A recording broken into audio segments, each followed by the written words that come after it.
afternoon, everyone. Happy Wednesday. You will be hearing this on Thursday.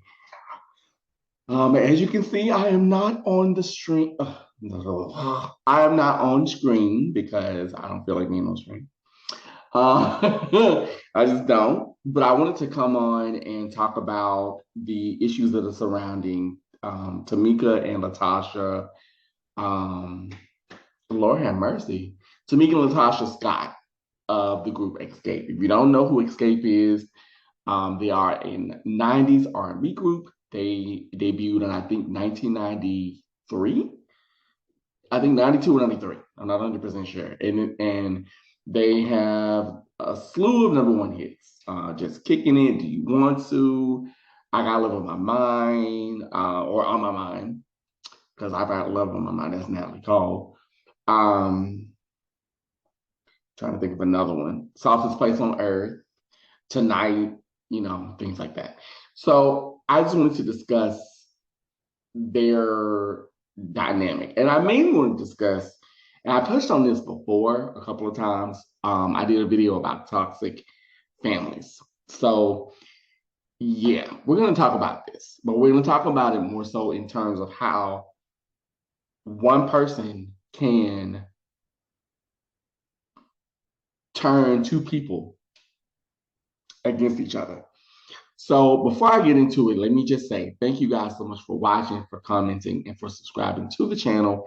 It really means a great deal. I know I am not as consistent as I should be and could be, but I will admit doing the videos does take a lot out of me. And I love doing them, don't get me wrong, but it can be a lot. And I have been very open about my depression episodes. So I go through my depression every now and again. And I think sometimes for me, I think that's nature's way of saying like you need rest. You know what I mean? You need to kind of like take a step back. So if you would like a reading or a coaching session, I am a life coach and a psychic medium outside of this modality. You can log on to my website, which is psychicleo.com. That's psychicleo.com. All right. So now that I've done that, I've gotten all the pleasantries out of the way. Thank you, my sugar bears, for listening. And if you are a new sugar bear, welcome. If you are an old sugar bear, thank you for being here and listening to me. So let's get into it. So we got Tamika and Latasha Scott, older sister versus younger sister. And I will say this, I can relate to both because I am, in a lot of ways, I'm like Tamika Scott. And then also in a lot of ways, I've been Latasha, and I'm gonna go into that later. But what I really want to talk about is how the mother, I feel, is the root of a lot of this pain. Not that she is the cause of all of it, because she's not, but she's the root. And unfortunately, in a lot of, not all, but in some single parent dynamics, you have the mother who will pit the older or the younger, or reverse. She'll pit the younger and the older against one another because it gives it, number one, they have to fight for her attention and her affection. Then number two, especially if they're of different generations, if one is, say, 10 years older and then one is like 5 years younger, right? Or one is 5 years older, if there's a gap in age, that makes it even worse. And to me, when I look at their mother, and mind you, I have been watching the show. I've been watching Queens of R&B, and it's a good show. It is, but I'm not going to blame the show for everything that's coming out of the woodwork, because to me, and this is a whole nother subject, but to me, reality TV is like a magnifying glass. All it does is magnify what's already there, what's always been there. So that's why when people often say, oh, the show ruined my marriage. Oh, the show ruined this. Oh, it ruined that. No, it was already there. It just made it bigger. The elephant was already in the room. The only difference is that now we the public see it on camera. So I think with Latasha, Tamika, and her mother, or their mother, excuse me, that's always been there.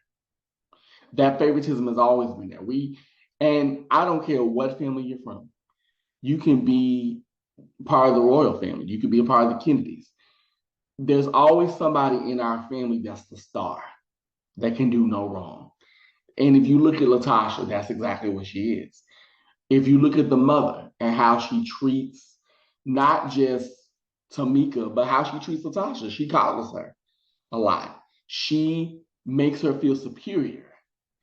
There's a reason that Latasha's like that. Latasha just didn't come out of the womb like that. She didn't come out thinking, well, I am the best and I am, the Diana Ross and you guys are my backup. No, that's because of the mother. And the only reason why that is because the mother sees herself in her eldest child. She does. She sees herself. She sees, well, that's my dream. That's my goal. That's my spotlight. And I think Latasha, because she's passive, she shares it. And unfortunately, Latasha is not only passive, but she's passive aggressive. But with her being passive, it makes her easier to be manipulated. And I think when you have a parent like that who lives vicariously through her kids, because you can't tell me that the mother does not do that. She does. I think that's what makes them bond.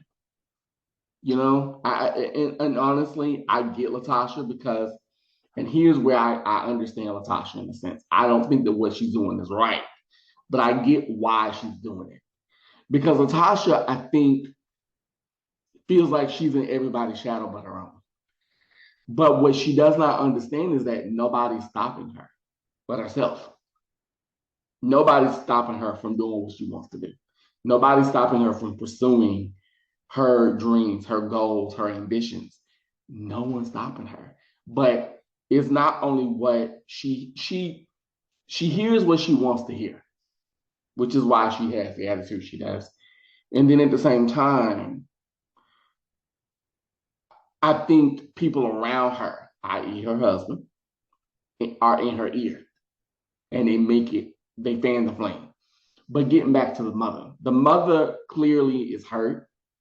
The mother clearly has a lot of pain that she takes out on her, even though they're not children, but she takes out on her daughters. And unfortunately, I've seen this happen, especially, and I hate to say it, but especially in Black families or families of color, we often do this. If you don't believe me, let's look at a single mother or a single father, because it could be both. It could be either one. But let's look at a single mother, single parent household, right? And you have a boy and a girl, okay? Who gets away with more?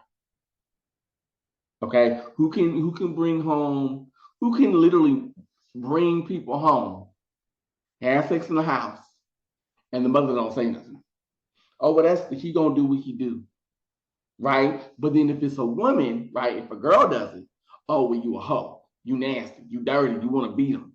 But if a man does it, your son, oh, he just being a man. You see what I'm saying? And if you really look at Latasha's mother and Tamika's mom, that's exactly what she's doing with Latasha.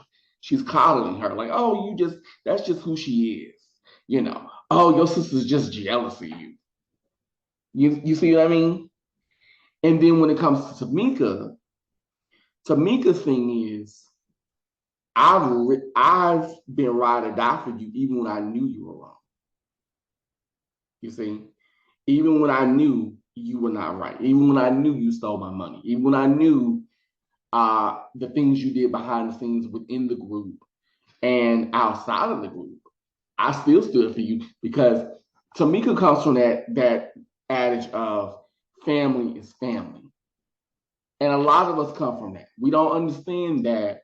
And when I say a lot of us, I say as a collective, not just Black, not just white, not just, Asian American, everybody.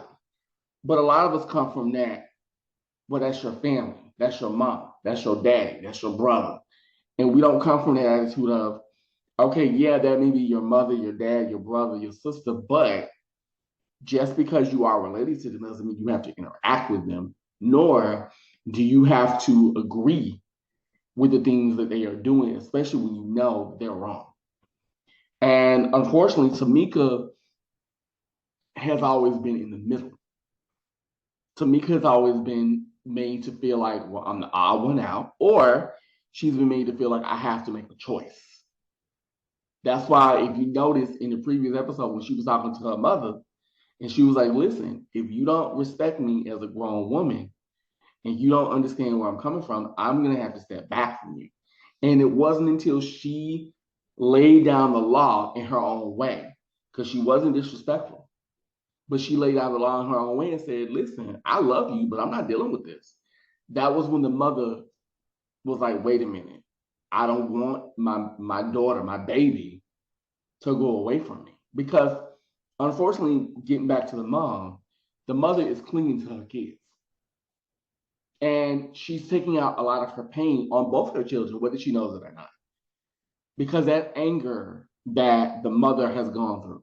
And a lot of single parents do this. Because if you look at some single fathers, some single fathers, what they'll do, they may not badmouth the mother, right? But they will rear their girls. Say they have girls, they'll rear them completely different than they would a boy, right? They'll be more protective of them. They'll project what they've gone through with women onto their daughters, and then they wonder why their daughters have severe daddy issues. Uh, Mothers will do the same thing. They'll project what they go through with what they've been through with men on their sons, or they'll be very overbearing, or they'll be smothering, or they will try to make their sons into the men that they need, that they want. Or oftentimes, what some, not all, let me make that very clear. Some people will do is they'll try to find a father figure or a mother figure to say, oh, well, you need a mom, you need a dad. When really it's like your children may not need a parent. You want a parent because you didn't get one, you know.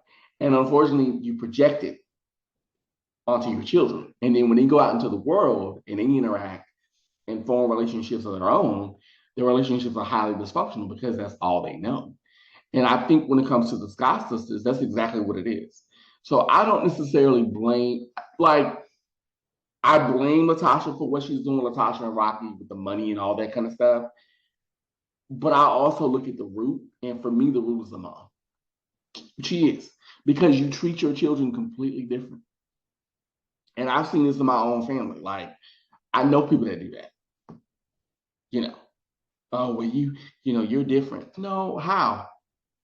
How am I? And I'm not saying me, but how? You know what I mean? How am I any different than my sibling? I'm no different. And don't let the children have different fathers. You see, and especially if that trauma with the mother and the father has never been addressed, then that's a whole nother can of worms. And if you don't believe me, look at the Braxton family. That's a good example. That's a great example, actually.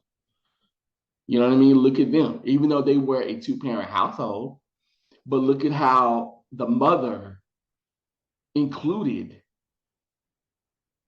her children, her girls, mainly in her drama. And if you notice, all the women except for Tracy, may she rest, they all had issues with men. All of them. All of them. All of them had issues. And that was one of the reasons why I think the other sisters in the family were jealous of Tracy. Because Tracy, granted, her marriage wasn't perfect, but Tracy worked at it. And also Tracy was more like her father. If you guys ever watched Braxton Family Values, she was more like her dad. And I don't think she sided with her father, but I think she kept in touch. She kept the relationship open, whereas the other women didn't. You see? And if you notice, I think it was like in the first season where Evelyn and what is that man's name? I want to say it's Joe, but it's not. Michael, where they got together and it was the famous, laying it low, spreading it wide. If you notice in her confessional, Evelyn was like, he hasn't been there with his kids and this and that and this. And I'm thinking in my head, like, baby, your kids are damn near 50. They're not children. But in her head, she sees them as children. But then you wonder why, when they go out into the world, they act like little girls. Because even though Tony and Tamar and all of them, they're all in their 40s and 50s, you know what I mean? If you really look at them, they all act like dysfunctional little girls. All of them. Because they didn't have a mother to say to them, hey, just because I'm dealing with this with your father doesn't mean you can't have a relationship with him. Doesn't mean he's not a good man. He may not have been a good man to me, but it doesn't mean he can't be a good man to you. And I think that's where she went wrong. On top of, you can see that she would often pit her girls against one another. Because one minute it was Tamar and Tony. Then 1 minute it was Tawanda and Trina. Then 1 minute it was Tracy and Tamar. Like, it would go back and forth. If you've ever watched the series, she did it a lot. So if you look at the Scott sisters in their situation, it's the same thing. And unfortunately, it's common with a lot of families of color. It is. And it's not just Black families. It's Black, it's Latino, it's everybody. And I'm not saying that white families don't have it either, because they do. I mean, if you don't believe me, look at the Diana Spencer family. Look at the Princess of Wales, may she rest, and her family. Everybody has it. But I think for families of color, we have it double because we have we have ancestral trauma on top of family trauma. And I'm not saying that other races don't have it, because they do. But I think in this case, but honestly, I feel bad for both of them, because they're ruining their relationship with each other. And it's sad. It really is sad. And I'm going to be honest with you. If I was Tamika, yeah, Tamika is being really nice, because if it were me, I would have been handled that. She would never see me again. You want to steal from me? And from what I've been hearing now, they're trying to blackmail her and extort her for money. Like, oh no, I get some goons to handle that. That's just me. You live in Atlanta, baby. You can get some goons. Go down to East Point. Go down to College Park. Get you some goons to handle that, okay? And get your mama together. Because sometimes, and this is one thing that even I had to learn, sometimes in life you have to talk to your parents like they're grown people. You can't come to your parents, especially when they do you wrong. You can't come to them like a child. It doesn't mean be disrespectful, but it means saying, like, you know what? Mama, I love you, but you a nasty bitch. You a fat funky bitch. You took that money and you spent it. And you want to cover up and call her what she did. And you know what she did was wrong. And I don't like that. You have the right to say that, because I think once you get to a certain age, in my opinion, I'm not a kid. Okay, I could see it if I was living on your house. Case in point, when there was the part in the show, I think it was the second episode, where her mother came to her house, and her mother was like, "Well, I'm the fifth member, and I'm the this and that." When I put that, first of all, you want to say all that bullshit in my house? Oh, it would have had it been me, I would have been like, you know what? Get your plate to go, put some foil on that motherfucker, you get out of my house. Because you're not talking to me like this in my house. This is my house. I pay the bills here. Okay? I run this. You came to my doorstep, not the other way around. You're not going to disrespect me in my own house. And you're not going to make me feel guilty for something that you invested in. I don't owe you a motherfucking thing. I owe you a thank you, a hello, a you're welcome, and a goodbye. That's all I owe you. And right now, since you want to sit up here and tell me that you the fifth member of Escape, and all right then, cool. Put on my fucking costume, get out there and sing. Since you so big, bad, and bold. And by the way, give me my money back. Give me my $30,000. I can calculate the interest. Give me my money back right away, please. Because we're not having it. And see, what people don't understand is that just because you have a parent, it doesn't mean your parent is always right. Trust me, mommy is not always dearest. And I think for a lot of us, it's shocking to believe that the person that gave birth to us, the person that brought us into this world, whether they're our mother or our father, it's hard for us to understand that before they were our mothers and fathers, they were human. Because trust me, I can tell you, excuse me, I'm sorry, I had coffee. Trust me, I can tell you, there have been times where I have cussed my mother out, okay? Like a dog, a dirty, dirty dog, okay? And meant what I said. You know what I'm saying? And mind you, do you want to go there with your parent? No. But sometimes when you get poked enough, you got to show them. Like, listen, I'm not one of these bitches out here in the street. I will get you together. I don't care if you're my mother or not. We're not having that. You know what I'm saying? And one of the reasons why, if you notice, she brings her children around, her adult kids, is that's her safety net. That's her, and that's not only her protection, those are her witnesses. Because she can say, well, my daughter was there, she saw it, or she was there, she heard what you said, just in case because this is a history for her where her mother and her sister have either lied on her or they made it seem like she's the crazy one. She's the one that has issues. Or they manipulated the scene. You know what I'm saying? So, oh yeah, I can relate to that. And then, like I said, I can definitely relate to Latasha too, thinking, well, I'm the shit. I'm so much better. I'm bigger. I'm a star. I can relate to that. Let me tell you something.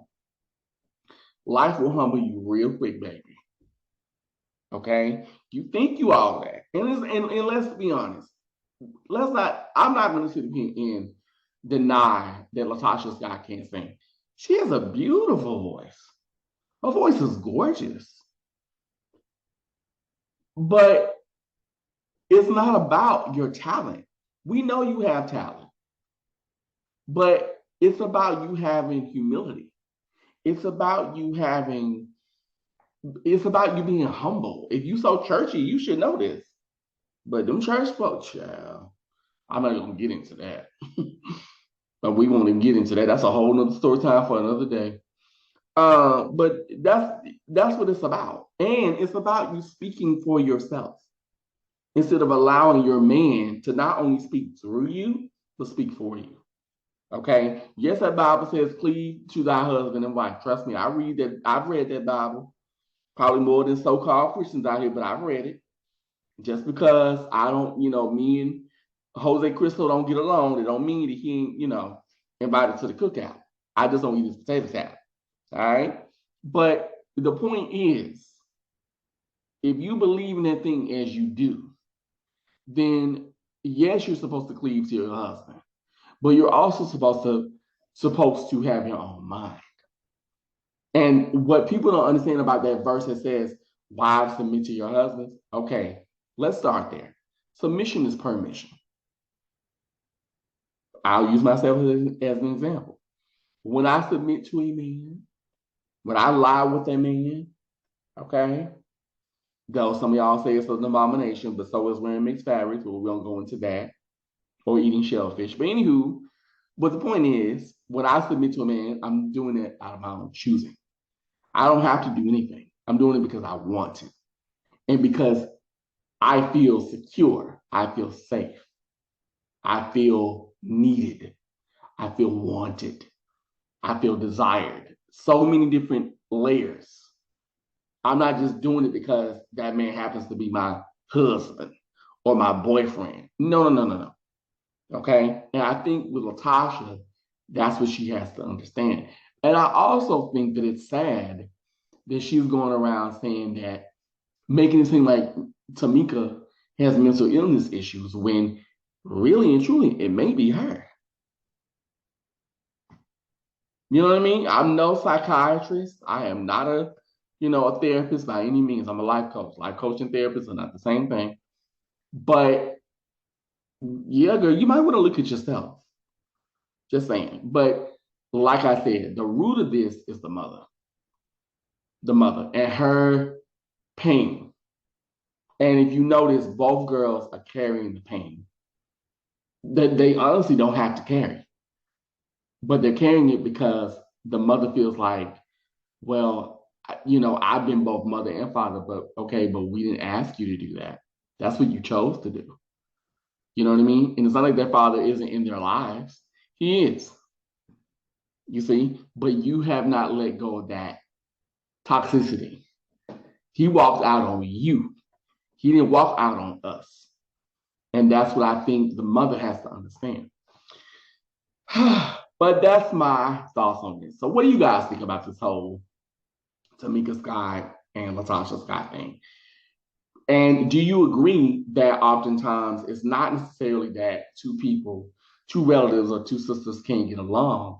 Often it's somebody in the middle that causes this. Like I said, i.e. the mom. What do you think? Leave your comments below. Let me know what you think about this. And I will talk with you guys very soon. I thank you so much for watching and for being a part of the Sugarbear family. Have a great, great day. And I will see you guys soon. All right? Bye-bye.